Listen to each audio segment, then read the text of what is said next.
ప్రభుత్వం వాళ్ళు మే 13న ఒక కీలకమైన నిర్ణయాన్ని తీసుకుని చక్కెరని ఎగుమతిని చేయడం ఇంకా తగ్గించేయాలి సెప్టెంబర్ 30, 2026 నాటికి దాకా అని చెప్పారు. ఎందుకు ఇలా చేశారు? మన అవసరాలకే సరిపోని ఈ షుగర్ని ఏదైతే మనం తయారు చేస్తున్నామో మళ్ళీ బయట వాళ్ళ అవసరాల కోసం మనం ఎలా ఎక్స్పోర్ట్ చేస్తామో అనే దాంట్లోని షుగర్ ఎక్స్పోర్ట్స్ని కంప్లీట్గా తొలగించేశారు. ఇది మొట్టమొదటిసారి జరుగుతుందా? లేదు. 2022లోని జూన్ నుంచి అక్టోబర్ మధ్యలో ఇలాంటి ఒక బ్యాన్ అనేది వచ్చింది. అప్పుడు కూడా మన దేశానికి కావాల్సిన అవసరాలు సరిపోకపోవడం అండ్ దానివల్ల దాని యొక్క ధరలు ఎక్కువగా పెరిగిపోవడం వీటన్నిటిని స్థిరత్వానికి తీసుకురావడం కోసం బ్యాన్ని ఏర్పరిచారు.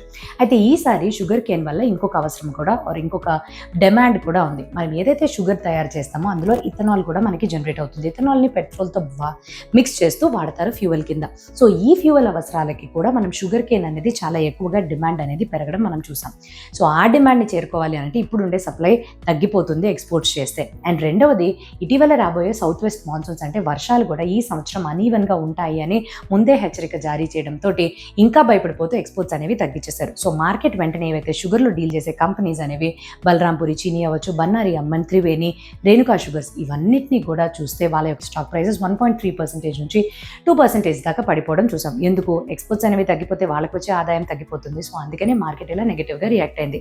అండ్ మన దేశం ఎప్పుడైతే ఇంటర్నేషనల్ మార్కెట్స్ నుంచి ఎక్స్పోర్ట్స్ చేయము అంటూ వెనక్కి తిరిగారో అప్పుడు బ్రెజిల్ తర్వాత 2వ స్థానంలో ఉండే మన స్థానం మళ్ళీ బ్రెజిల్ అండ్ థైలాండ్ వైపుగా వెళ్ళిపోతుంది. అందుకే ఇంటర్నేషనల్ లెవెల్లోని వైట్ అండ్ రా షుగర్ యొక్క ఫ్యూచర్స్ అనేవి పెరిగిపోయినాయి. సో ఒక ఇన్వెస్టర్గా కానీ ఈ విషయాన్ని కానీ చూసినట్టయితే ప్రైజెస్ అనేవి ఈ స్టాక్ ప్రైజెస్ అనేవి ప్రెషర్లో ఉంటాయని మనకి ఇప్పటిదాకా సెప్టెంబర్ వరకు తాత్కాలికంగా అనే విషయం తెలుసు. కానీ ఒక కన్జ్యూమర్గా షుగర్ వాడుతున్న వ్యక్తిగా కానీ చూస్తే అరే ఈ యొక్క ఎక్స్పోర్ట్స్ని తగ్గించడం వల్ల షుగర్ యొక్క ప్రైజెస్ అనేవి మనం కంట్రోల్లో పెడుతున్నట్టుగా గవర్నమెంట్ వాళ్ళు ఇది విధించారని మనకు అర్థమవుతుంది. అయితే మీ యొక్క పోర్ట్ఫోలియోలో షుగర్ స్టాక్స్ ఉంటే కమెంట్ చేయండి.